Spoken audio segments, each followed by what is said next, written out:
Are you ready to boost your confidence when selling so you're able to close more deals? Nikki Rausch will show you how to build a foundation of skills and a mindset that creates sales success without feeling pushy or salesy and without fear of rejection. She is a sales strategist and coach with more than 25 years of sales experience and is master certified in neuro-linguistic programming. This is a radically different approach to selling. It's a no sleaze, no slime, and no stress approach to building your business. This is Sales Maven. Here's Nikki. Welcome, and thank you for listening to the Sales Maven Show. I'm your host, Nikki Rausch, your own personal sales maven, here to offer you tips, techniques, and strategies to master your sales conversations. Today's episode is an on-air coaching call with one of our very own Sales Maven Society members, actually one of our newer Sales Maven Society members, Janey Stahl. Janey, welcome to the show. Thank you so much for having me. I'm so excited that you said yes. I was saying before we started the recording that Janey is a brave soul because she's relatively new to the Sales Maven Society. I haven't got to work with her very much yet, so I'm so excited. But the fact that you said yes to doing an on-air coaching call with me, having not ever done any coaching with me before, I just feel really honored. So thank you for saying yes. Well, thank you for having me. You're one of my business idols, so I was really excited for this. When the opportunity came up, I was like, yes. Oh, thank you. Well, tell everybody about you. I know a little bit about you and your business, but tell the listeners who you are, who you serve, and what you do, because what you're doing is really cool stuff. Thank you. Yeah. So I'm a virtual CFO from Iowa, and I love to work with small business owners. Small businesses really struggle with figuring out whether they're making money or losing money in their business, and they're wearing all the hats and they just struggle with making decisions. So I like to be their strategic partner, and I really just want to help them build a profitable, sustainable business that aligns to their ideal lifestyle. Yeah. So important. I know I have shared this on the show before, but one of the best business decisions that I made, which now has been, I think we're coming up into 3 years, is hiring a virtual CFO for my business. And man, it is so helpful to have somebody who approaches your business from a very strategic standpoint around revenue and income and expenses and all the stuff that I am always like, I don't want to talk about it. But man, I get so excited for our meetings every month. So how long have you been doing this? How long have you had your business now? Yes. So I've been doing it for 2 years. Prior to just working with going off on my own, I did it for farmers. So I grew up on a farm. My dad farms. So that kind of got me exposure to it. And I realized that farmers work really hard and they spend a lot of time on their operations, on their businesses. But at the end of the day, like they don't really know whether they're making money. Yeah. And it was just hard. It was almost painful to see them like not get that return on their work. Mm-hmm. And so I had joined a startup prior to starting my own business, and we worked solely with farmers. And so that kind of gave me the confidence and the courage to go off on my own. And I realized that it wasn't just farmers that were struggling with this. It was all small business owners. Yeah. Yeah. Well, you're doing good work in the world, and we need people like you to help those of us, I think, who are super passionate about what we do. But when it comes to should I spend this money or not? Or, am I making smart strategic decisions to grow my business or not? We need people like you. So happy to have you here. Tell me a little bit about how can I serve you today? What is something that would be really useful for you in as you're growing your business? How can I help? Sure. So, I am not a natural salesperson. I know that you have said it's just a conversation and it's about serving the other person. I came from an asset management background, and so I supported our salespeople. But the way my brain works and the way that we pitched our services was very data driven. And so when I started my business, I would kind of go into conversations with just showing them like, here's my track record. Cause I would think of in terms of like portfolio return. And I quickly realized that that's not how everybody else thinks. And they wanted more of, they wanted to see what similar businesses in their industry, what their results were. how I was able to help them.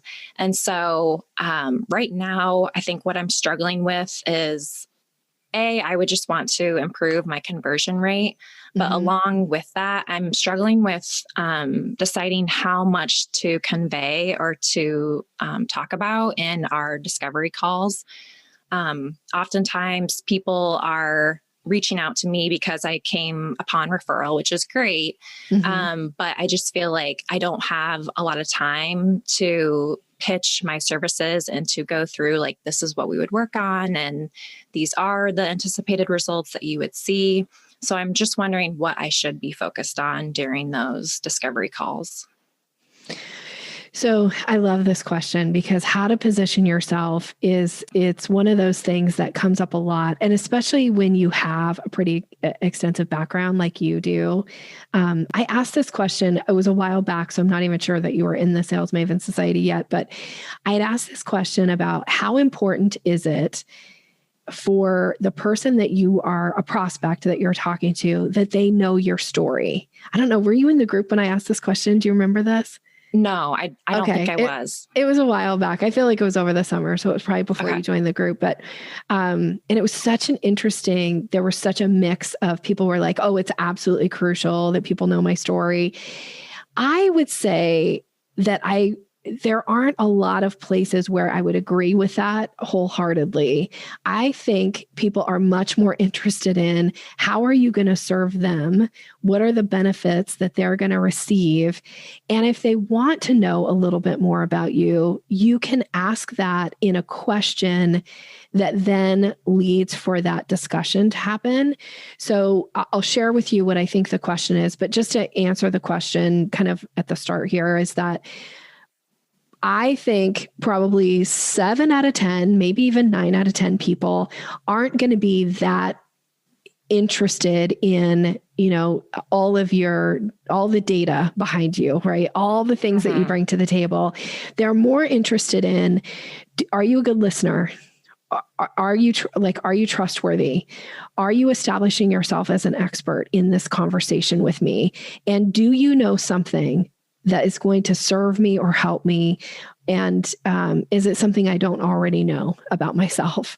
Right. And I think if you position more of your discovery around them, and then if they want to know more about your story, we can leave time in the conversation for that. So one of the questions that I love to ask in a discovery process is, what do you already know about me or my services or the products that I offer, right? And the thing about that question usually comes, I would say 4, 5, 6 questions in to the discovery process, because there are other questions you want to ask that are much more important. Now, because we don't know if they want to know your story, and because you're kind of bringing this into the room for us to have this discussion about, you could even start with your pre-frame at the very beginning of the discovery call with letting them know that they're welcome to ask about your story. And then they've got permission by you that if they really want that information, you can share it with them. So you might say, now the purpose of our call today is to find out a little bit more about you, what's going on in your business, and see if there's an opportunity where I can be a resource to you. If you are interested to hear more about my background and story, please know that you're welcome to ask that. We're scheduled to talk for about 30 minutes, whatever that is, and with your permission, I'd like to start with a couple quick questions. Is that okay? That's your pre-frame for them. So I just planted the seed there that if they want the story, they can absolutely ask for it. How does that land with you? That sounds really good. So I know that you had that same verbiage in another podcast. And so I stole that. Good. And I'm using pretty much all of that verbatim, except I don't say, if you want to ask more about my story, you can. I really don't share a lot about myself. But what I do share is if I have had a client who has a similar background to them or had a similar goal to them, I will say I worked with a similar business and these were their results. So I'm trying to help them relate to that and see, if somebody else could do that, then I can do it too. Yeah. So I guess that's what I'm asking is, do you think that's important to share? Yeah. So I love to plant those types of seeds about wins for clients. And when you tell a story about a similar type client or a similar experience and results, that is, it plants the seed in the mind of the listener, and they start to do what's called future pacing. They always find themselves in the story and they imagine like, oh, that's what's possible for me. So I love that piece of bringing it in. Now, where do you bring it into the conversation is usually going to be after we get through the discovery calls. Because if you spend too much time, like you ask a discovery question, they say something and it sparks like, oh yeah, I worked with a client recently. Here's what we did for them. And here's the result. It starts to sound like you're selling in that discovery. So I would save that, take notes about it. And then when you get to the end of the discovery process and it's clear to move towards the proposal, I think in the proposal, this is going to be the strongest place to add those stories. So you might say, my suggestion or my recommendation after you get permission to propose to them, right? To lay out a proposal, sound like you're asking them to marry you, but after you get permission for them to, from them that they're interested in hearing about ways to work together, then you could say something like, my recommendation would be for you to sign up for this package. This is something that many of my clients work with. And as a matter of fact, I have a client very similar in a similar type of business to you. We started working together, kind of here's where they were and here's where they ended up. And I could see that's those same type of results possible for you. Is that something you're ready to move forward with? Then we issue the invitation with it. Okay. I like that. And that's a really good point that if I start into that too soon and before I get their approval on, are you interested, that can come across as too aggressive. So that's a really good point. Yeah. It just it can start to sound like, oh, she's selling me, but she doesn't even know enough about me yet to be selling me. So it's that step in the that step 3 in the selling staircase that I really suggest you not skip. If you skip over to proposal and if you muddy the waters between discovery and proposal, a lot of times it can cause people to go into information overwhelm, or they go like, I'm not sure yet, because we didn't really ever get to the heart of the matter with them. And frankly, we don't have permission yet to be selling, like to propose something to them. I'm putting quotes around this, like selling. Until we get permission, I don't think it's in your best interest in a live conversation with somebody to go into like, here's what I did for other clients. Here's how I can work with you. Unless they start the conversation with those types of questions. And they're like, well, I know, Sarah recommended us, get on a call together. She thinks you can help me with my business, but, I'm just not really sure, because here's what every client says to me, not every client, but like 90% of them.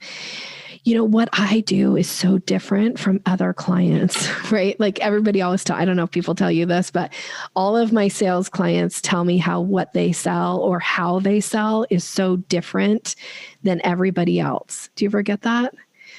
Makes me laugh, but not super often.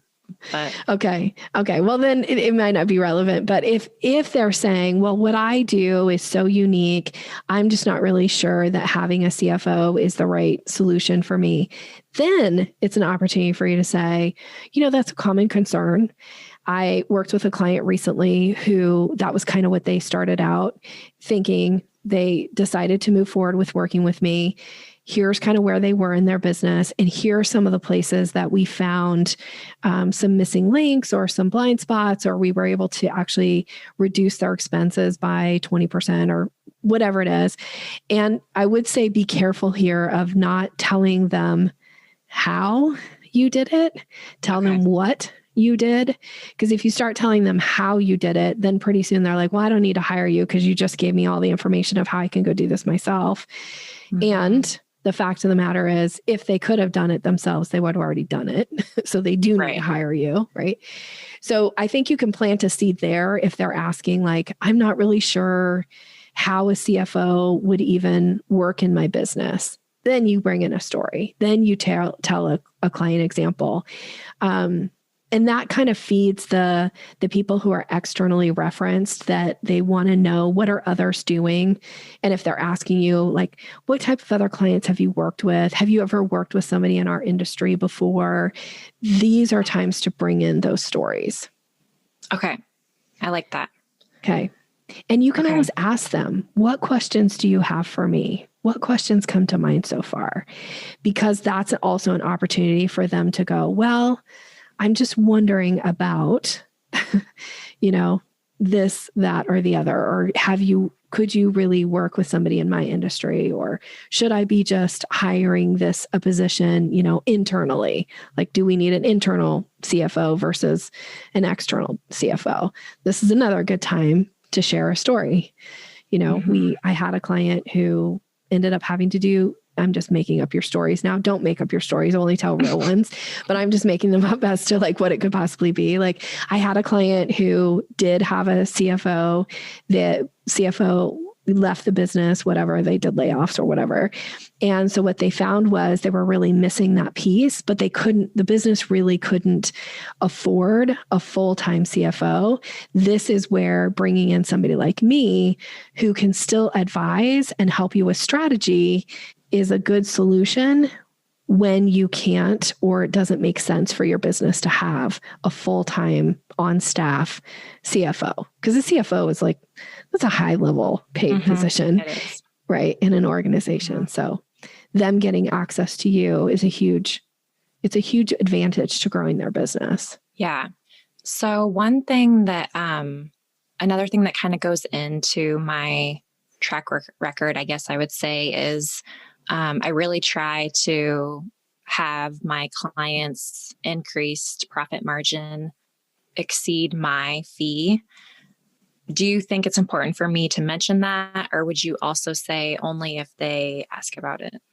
When I actually really like it, because I think it's a really strong statement. I usually would bring something like that up again, kind of in the proposal phase. We've laid it out. I've issued the close language, and they might have some type of an objection, or they're like, it's one of those things like, I'm not really sure if my business can afford, this right now.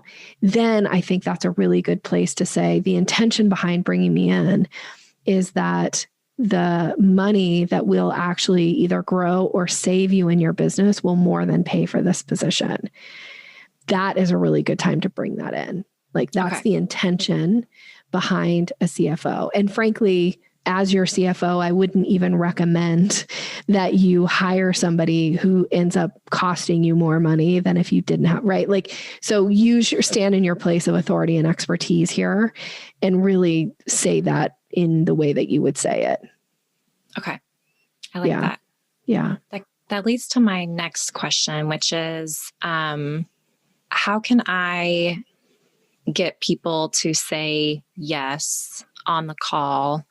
With this type of position, it is an investment, a significant investment. And so usually people will say, that they need to think about it.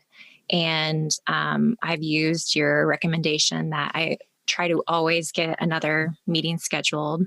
And I would say that happens most of the time. Do you think it's important for me in my line of work is it even possible for me to close right then and there? I think it's always possible to close right then and there.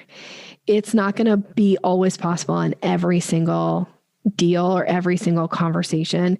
And I still want you attempting to close. Once you've laid out the proposal, your job is to issue the close question. So once you've said, here's the ways that we might work together, is that something you'd like to move forward with? And if they say, yes, that is something I'd like to move forward with, then I want you to say, great, next steps are X, Y, and Z, and X should be how you pay me, right? Like, let's get them, skin in the game, get them engaged. If they're saying, okay, I'd like for you to send me a proposal and I want to review it, then I want you to be thinking about, do you have kind of a standard, like really simple proposal that you would send, or are you customizing these every time? I've really tried to, and because I also advise my clients to do the same, I've tried to get where I have my services more productized. So it's, yes. I can just send it out quickly. I have a template ready to go. It doesn't have to be customized every single time. Okay. So if they're asking for the proposal, then I think you want to honor that and send it. Like you said, it's already ready to go. You've got the template there. The thing I do want you to do is say, yes, I'd be happy to send the proposal to you. Let's schedule our circle back call now. Right? Do you know this language from me? I feel like you do. You're giving me the like, yes, I know this, Nikki. So we're going to schedule the circle back call. And then when you get on it, the idea is to say, have you had a chance to look over the proposal? What questions come to mind? Are you ready to move forward? And then we got to close them on that call. Most of the time that's going to happen. Or they're going to say, I've decided not to work with you. Most of the time when they've already decided not to work with you, they cancel the appointment before you ever get on the call with them again, which is in my mind, a favor for you because now you're not spending time with somebody who's not going to hire you. So that's my answer to that is if they want the proposal, go ahead and send it. But I think there are people out there that are going to get on the call with you. They know they need this service, and your job is to just make it super easy for them to become a client. And the way somebody becomes a client is they pay you money. Yeah. So you just sign them up on the call. Are you having any hesitation or pushback? Like, is there anything getting in your way of closing, do you think, on that call? So right now my conversion rate is 2 out of 3. And I would say phenomenal. Thank you. Yeah, that's good. That's great. Boosts my confidence. Yeah, I love that. I would say the biggest hesitations I get are usually people want an all-in-one. So I'm not a CPA. I don't file their taxes. Yeah. So that's one major objection is they just want one firm that will do everything all in one. And I do have some like language around that of how to address it. My preference, just because I come from the corporate background, I believe in a separation of duties and having like independent audits. And so you're getting unbiased recommendations and you just have thorough review of everything. So that's one major objection. And then another one has probably been, I would say, as I'm getting more and more of my ideal clients, the money is not a huge objection. But sometimes that is thrown in there, the investment. Mm-hmm. Yeah. Which then I, of course, say like, well, my goal is to have your profits exceed my fee. And if the objection is money and they're not willing to make an investment so that their profits will exceed your fee, they're probably not an ideal client. That's the other thing too. Like, I think sometimes we get so caught up in like feeling like everybody should be a client, but that's just not the case. And it's totally okay for somebody to recognize, like, I'm not willing to spend that kind of money, or I'm not willing to invest in having a CFO. So, okay, you're not my client. That's okay too. Yeah. So I think the way you're doing it, it sounds like it's really working. You do have a really high close rate. Congratulations on that. I feel like maybe I missed a question for you. Did I not answer one of your questions? Now I'm thinking like, I feel like I skipped over one. No, I think we've answered all of them. I think I still I guess maybe one that kind of gets tied into the first question is, I don't ask that many questions, but it always seems, everybody likes to talk about themselves, right? So I try to allow half the conversation so I do a 30-minute discovery call, and I just ask 3 to 4 questions. And I try to make it like, what are the most important things that I need to know in order to see whether it's a good fit and whether I can really help them. Yeah. So I ask them about their goals, but I have found that I don't have enough time to they talk and talk and talk. And so I don't have enough time to get to my proposal or how we would work together. Okay. Do you have any suggestions for that? I do. Yeah.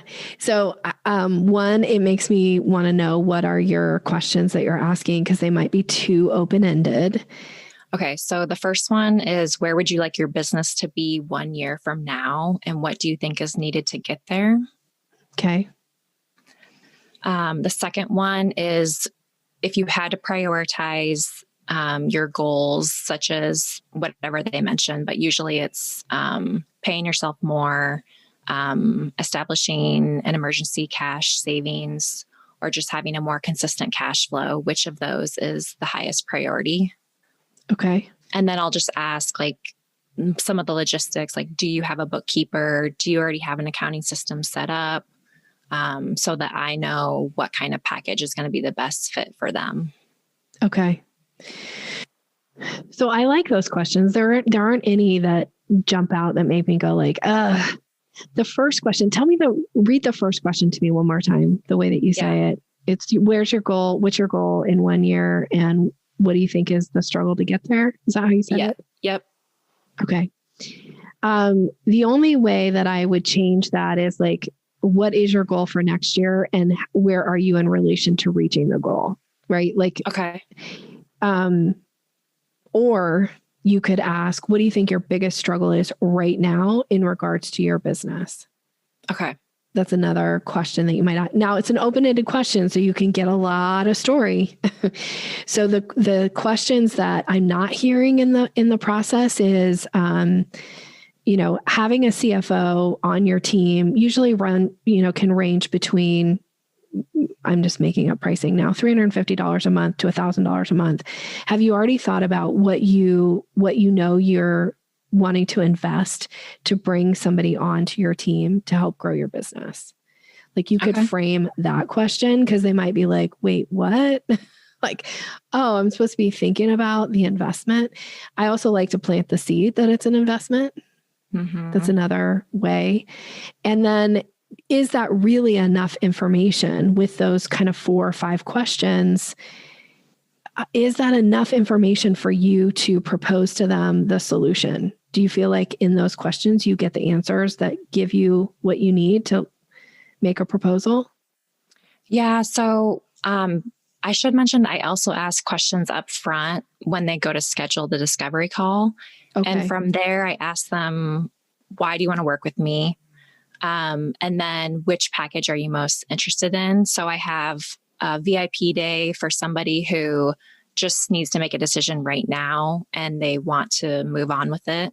Okay. So they can choose between that or ongoing, like, do they need the accountability? Do they need the frequent touch points? So those are the 2 things that usually with that information, I can recommend which package is going to be best suited for them. Okay. I'm a little hesitant about the question, why do you want to work with me? Because I'm not sure if it's getting you the answer that you really want. One, I try to avoid using why in the sales process because it tends to bring up like a lot of story. One. And sometimes it can bring up some blame too, because they're like, well, this happened and this person ripped me off and then this other thing. And then now you're in this like, okay, well, that wasn't where I wanted to go with this. So instead you might say, what has prompted you to take action to have a call with a CFO at this point? Or what prompted this meeting? Or what prompted you to reach out to me, right? Like, so instead of why do you want to work with me, it's more about like, what was the catalyst? Like what happened or what's going on right now in your business that caused you to take this step and have this meeting? Like something like that, I think might get you some better information. Mm-hmm. The question that you're not asking, and I'm wondering if it would benefit you, is what do you already know about having a virtual CFO? Because one, it gives them an opportunity to share a little bit about what they know, but it also gives an opportunity to uncover if they have any misinformation. And then based on what they know, you can also reinforce the things that they know that are correct. And you can talk about like, you're right, CFO, virtual CFO can do this, this, and this for your business. And here's some other things that the virtual CFO can do or that I could do for your business. Now they want to agree with it because you've already told them they're right. Most of us like to be right.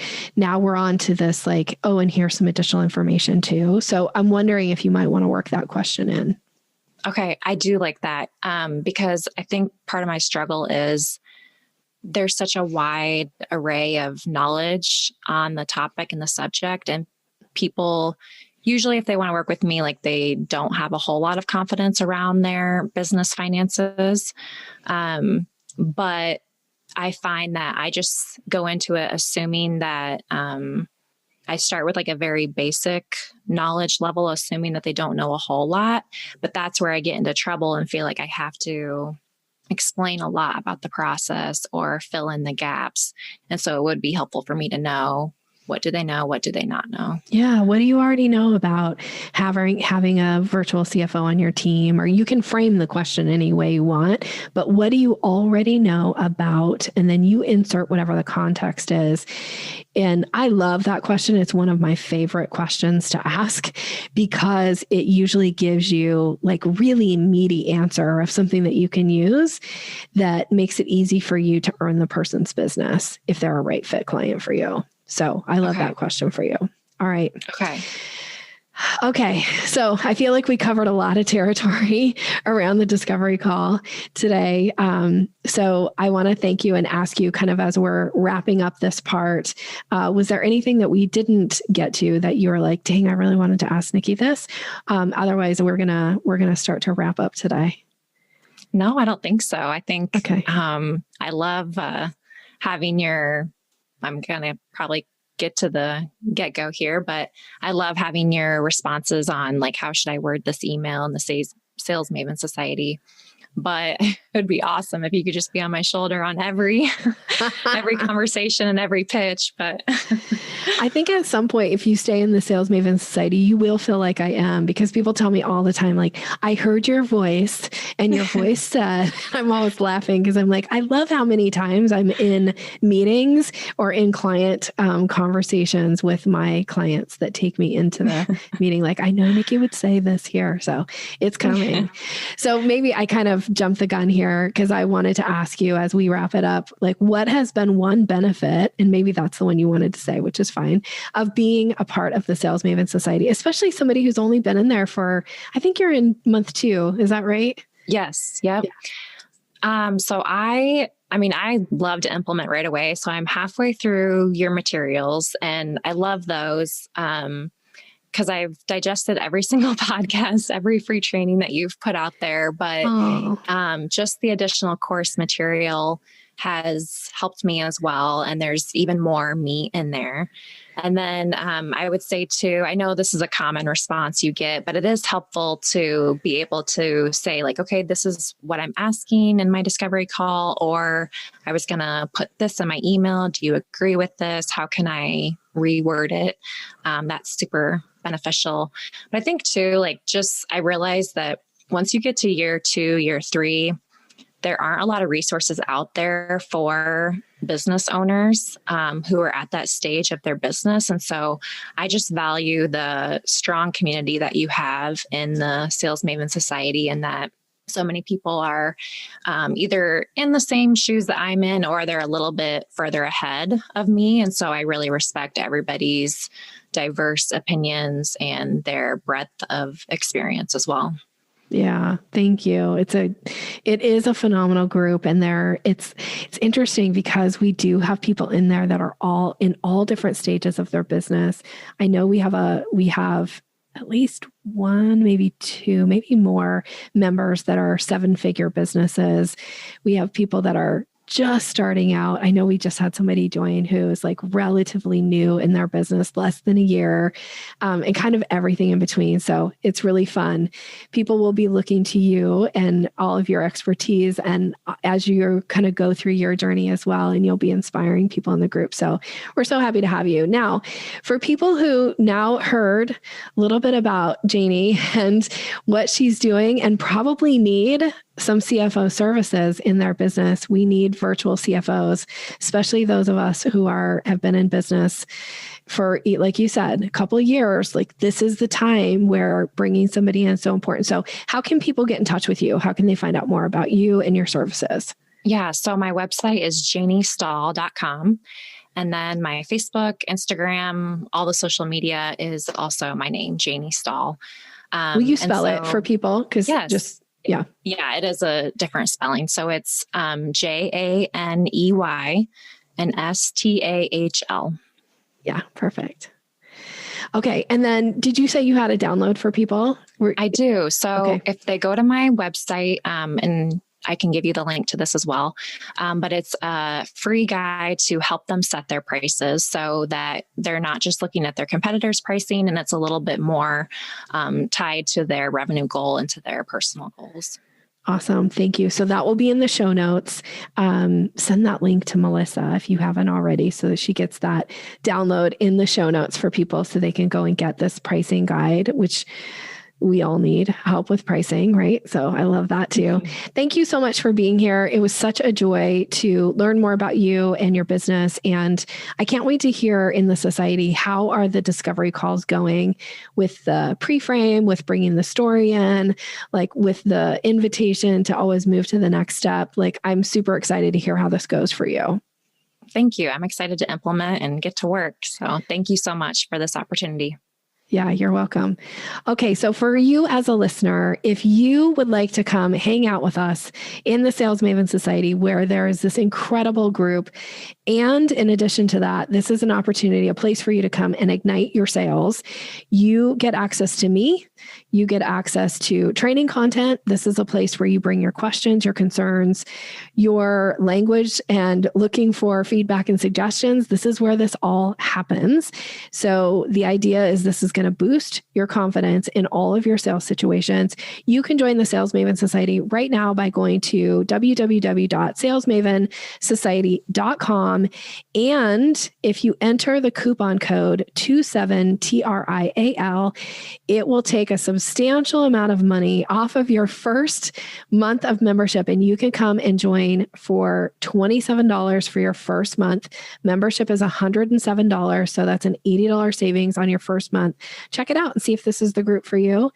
And if we haven't connected yet on social media, I would love to hear from you as a listener. Please connect with me. You can find me on LinkedIn. All this stuff is in the show notes too. But my LinkedIn, Nikki Roush. You can find Sales Maven on Instagram and on Facebook. I would love to connect with you. It's really fun to hear from listeners on social media. So let's connect. All right. Have a great day, everybody. Wishing you continued success. Thanks for listening to Sales Maven. Visit us online at yoursalesmaven.com/maven for more resources to boost your confidence and skills.